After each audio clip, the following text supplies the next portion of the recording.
बहुत समय पहले की बात है।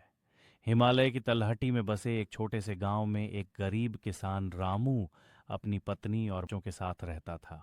रामू बहुत मेहनती था, लेकिन खेत छोटा था और उपज इतनी कम होती थी कि परिवार का पेट भरना भी मुश्किल हो जाता। गांव वाले उसे अक्सर सलाह देते, रामू शहर जाकर काम कर लो, वहां ज्यादा कमाई होगी। लेकिन रामू अपनी मिट्टी और गांव छोड़ने को तैयार नहीं था। एक दिन रामू थका हारा खेत से लौट रहा था। रास्ते में घना जंगल पड़ता था। वहीं पेड़ों के बीच से आती ठंडी हवा और पंछियों की चहचहाहट उसे कुछ देर के लिए रोक लेती। उस दिन अचानक उसकी नज़र एक अनोखे फूल पर पड़ी। वह फूल बाकी फूलों से बिल्कुल अलग था। सुनहरी पंखुड़ियां सूरज की रोशनी में चमक रही थीं और उसकी खुशबू इतनी मनमोहक थी कि रामू ठिठक गया। रामू ने सोचा, शायद ये कोई साधारण फूल नहीं है। उसने धीरे से फूल तोड़ा और घर ले आया। अच्छा, अरे ये कैसा फूल है, कितनी सुंदर चमक रही है इसकी पंखुड़ियां। दोनों ने उसे घर के मंदिर में रख दिया। रात को जब सब सो गए तो अचानक कमरे में तेज रोशनी फैल गई। रामू ने आंखें खोलीं तो देखा वही फूल जगमगा रहा है और उसके बीच से एक दिव्य आकृति प्रकट हुई। वह आकृति एक देवी की थी। देवी ने मुस्कुराते हुए कहा, रामू, यह कोई साधारण फूल नहीं, ये चमत्कारी फूल है।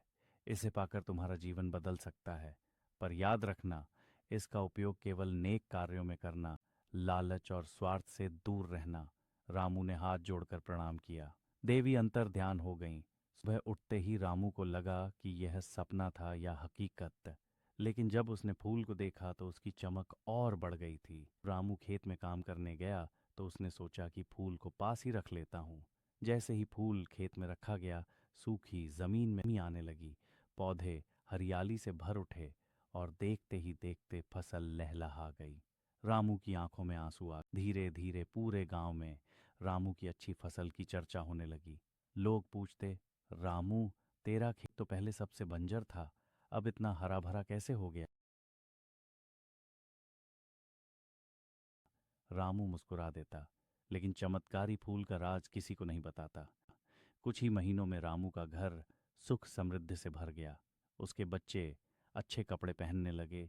घर में अनाज और दूध की कमी नहीं रही।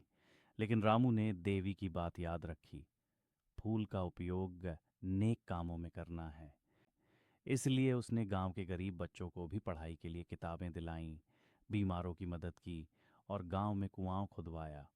गांव वाले रामू की उदारता से खुश रहने लगे। लेकिन हर जगह अच्छाई के साथ कुछ बुराई भी होती है।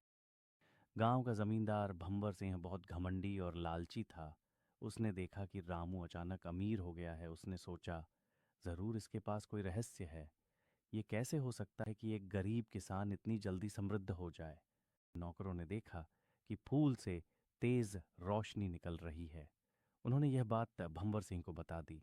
भंवर सिंह ने लालच में आकर सोचा, अगर यह फूल मेरे पास आ जाए तो मेरी दौलत कई गुना बढ़ जाएगी। उसने योजना बनाई और एक रात रामू के घर में चोरी से वह फूल चुरा लिया। फूल हाथ लगते ही भंवर सिंह ने सोचा, अब मैं सबसे ताकतवर और अमीर आदमी बन जाऊंगा। अगले दिन उसने फूल को अपने खेत में रखा, लेकिन हुआ उल्टा। खेत की मिट्टी काली पड़ गई, पौधे सूखने लगे और जमीन से धुआं निकलने लगा। फूल की चमक भी धीरे धीरे मंद पड़ गई। भंवर सिंह घबरा गया। उसी समय फूल के भीतर से वही देवी प्रकट हुई और बोली, भंवर सिंह, यह फूल केवल नेक और सच्चे इंसान के लिए वरदान है। लालच और स्वार्थ के लिए इसका उपयोग करने वालों को यह शाप बनकर नष्ट कर देता है। इतना कहते ही फूल उसकी पकड़ से छूटकर उड़ता हुआ रामू के घर वापस आ गया। गांव वालों ने देखा कि जिसने लालच किया वह सब कुछ खो बैठ। रामू ने जब फूल को वापस देखा तो वह घबराया। उसने प्रार्थना की, माँ, मुझे डर है कि इस फूल के कारण किसी और को नुकसान न हो। देवी फिर प्रकट हुई और बोली, रामू, तुमने इस फूल का सही अर्थ समझा है। ये फूल अब तुम्हारे पास रहेगा, लेकिन इसकी शक्ति सिर्फ तब काम करेगी जब तुम दूसरों की भलाई के लिए इसका उपयोग करोगे। तभी इसका चमत्कार बना रहेगा। रामू ने सिर झुकाकर वचन दिया। इसके बाद उसने फूल को कभी निजी स्वार्थ के लिए इस्तेमाल नहीं किया। वह गांव के हर व्यक्ति की मदद करता, जरूरतमंदों को अन्न देता और बच्चों की पढ़ाई के लिए स्कूल खुलवाया। धीरे धीरे पूरा गांव खुशहाल हो गया। गांव वाले कहते, ये सब रामू की नेक दिली और चमत्कारी फूल की कृपा से हुआ। रामू के दिल में हमेशा एक ही बात रहती, असली चमत्कार फूल में नहीं बल्कि इंसान के अच्छे कर्मों में छिपा है।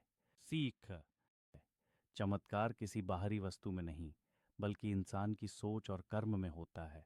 यदि हम सच्चाई, ईमानदारी और दूसरों की भलाई में विश्वास करें तो जीवन अपने आप खुशहाल और सुंदर बन जाता है।